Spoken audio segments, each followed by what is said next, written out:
नमस्कार, जय हिंद साथियों। मैं हूं विवेक औदिच्य। स्वागत करता हूं आपका आपके अपने YouTube channel Audichya exam preparation में।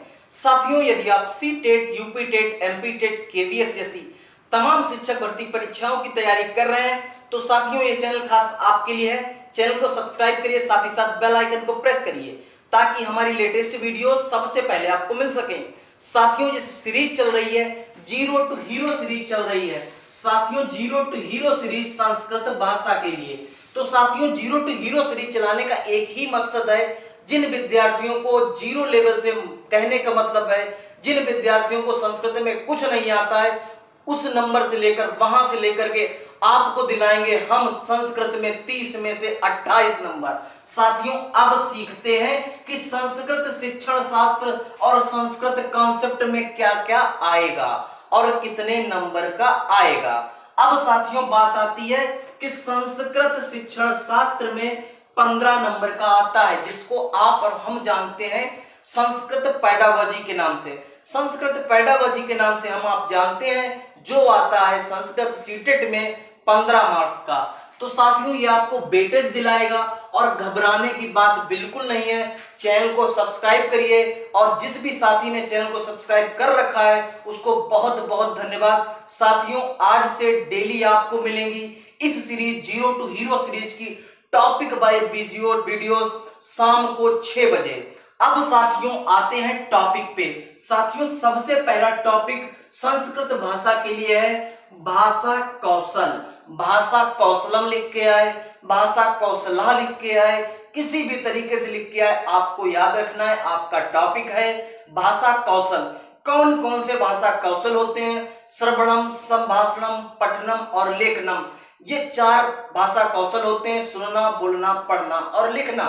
साथियों, ये सभी के सभी आपको डिस्कस तरीके से बहुत ही ब्रीफ में आपको मिलेंगे हमारी सीरीज में। साथियों, शाम को 6 बजे आना मत भूलिएगा।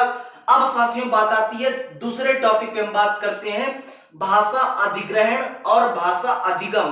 क्या है भाषा अधिग्रहण और क्या है भाषा अधिगम? तो साथियों, विद्यालय जाने से पूर्व जो बालक के पास भाषा होती है, जो बालक भाषा अर्जित करता है अपने माता पिता से, परिवार से, परिवेश से, उस भाषा को हम भाषा अधिग्रहण करते हैं। और जो भाषा बालक विद्यालय में जाने के बाद सीखता है उसे हम द्वितीय भाषा, मानक भाषा, औपचारिक भाषा, सहज सरल प्रयास पर्यंत भाषा कहते हैं, वह होती है भाषा अधिगम।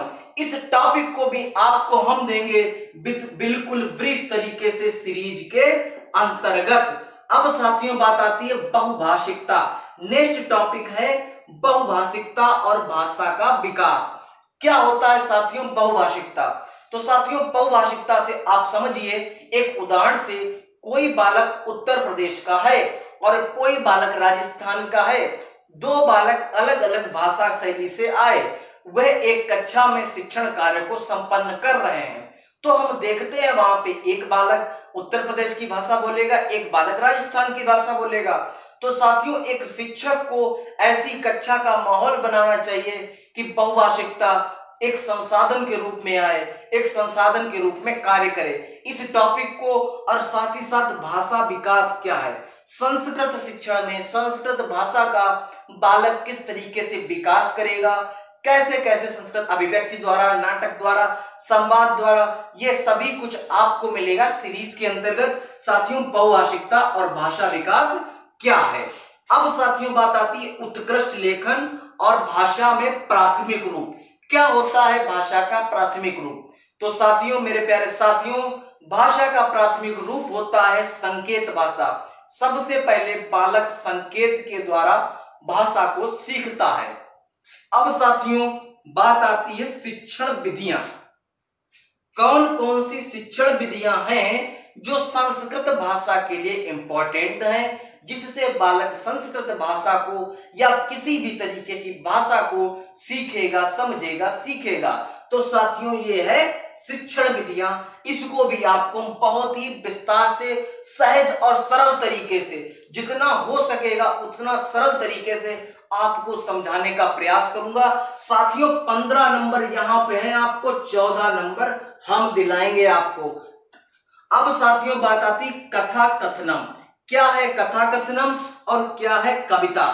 कथा कथनम मतलब कहानी सुनना और सुनाना, कविता सुनना और सुनाना और कविता का लिखना का क्या प्रयोजन होता है, क्या उद्देश्य होते हैं कहानी कथन के और कविता प्रयोजन के, ये सारे टॉपिक हैं संस्कृत शिक्षण शास्त्र के, जो कई बार प्रत्येक बार सीटेट एग्जाम में एक से एक दो मार्क्स के आ रहे हैं। इस बार भी आने की प्रबल संभावना है, इसलिए आप सीरीज से जुड़िए और सीखिए, अपने नंबर तय करिए।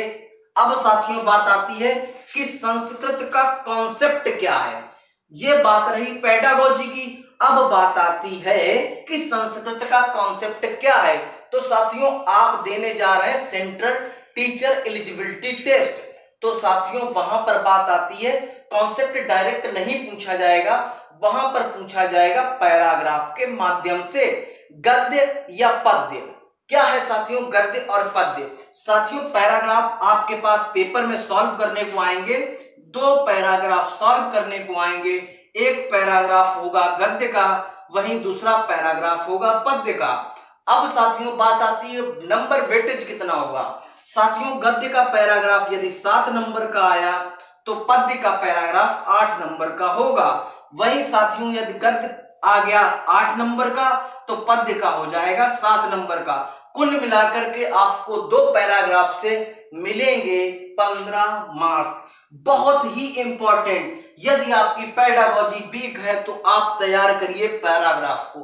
कैसे पैराग्राफ को तैयार करते हैं, कैसे यदि आपको संस्कृत भाषा की समझ नहीं है, यदि आप संस्कृत भाषा में अर्थ नहीं निकाल पाते हैं, फिर भी आप संस्कृत पैराग्राफ को कैसे सॉल्व करके 15 में से 14 मार्क्स लाएंगे, ये मैं आपको बताऊंगा।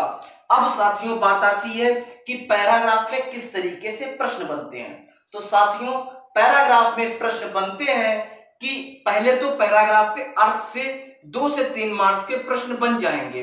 फिर आएगा कॉन्सेप्ट कि एक पैराग्राफ से प्रत्यय पूछ देगा, जैसे कि कहीं पैराग्राफ में आ गया लिखतुम लिख के आ गया या पठतुम लिख के आ गया, तो पूछ दिया जाएगा पठतुम या लिखतुम में कौन सा प्रत्यय है। तो आपको यदि आपने पढ़ा होगा हमसे कि पठतुम में तुमन प्रत्यय है, लिखतुम में तुमन प्रत्यय है, पठितुबा में अत्वा प्रत्यय है, तो आप फटाक से लगाएंगे और आप अपना नंबर अच्छा करेंगे। अब साथियों बात आती है समास की। तो साथियों समास क्या है इसको भी मैं आपको डीप में बताऊंगा। संधि क्या है, संधि से भी प्रश्न बनते हैं कि उज्ज्वल में कौन सी संधि है, कि विवेक में कौन सी संधि है, एकाएक में कौन सी संधि है, सदैव में कौन सी संधि है। तो ये सारी की सारी संधियां आपको मिलेंगी। अब साथियों बात आती है धातु रूप पे। ये भी आपको देखने को मिलेगा पैराग्राफ के अंदर। कैसे मिलता है धातु रूप? साथियों आपको पढ़ना होगा पठ धातु के 5 लकार। याद करने की ट्रिक मैं बताऊंगा, आप भूल जा रहे हैं कोई बात नहीं, अब से पढ़िए, 0 से पढ़िए, हीरो तक जाइए, 30 नंबर से पढ़िए, 28 नंबर के लिए पढ़िए। अब साथियों पठ धातु के आपके 5 लकार पढ़नी है। 5 लकार जब आप पढ़ लेंगे तो आपसे पैराग्राफ में पूछा जा सकता है कि गम धातु की प्रथम पुरुष उत्तम पुरुष एक वचन में क्या होगा, कौन सा होगा, इस तरीके से प्रश्न आता है। लोट लकार, लट लकार, लंग लकार क्या होता है, ये सब पूछा जाता है। अब साथियों बात आती है कि सर्वनाम रूप। जो सर्वनाम रूप होते हैं मैं, तुम, वह, इसको भी आपको पढ़ना होगा। यदि आप पठ धातु रूप नहीं आएंगे तो सर्वनाम रूप अनिवार्य तरीके से आएंगे।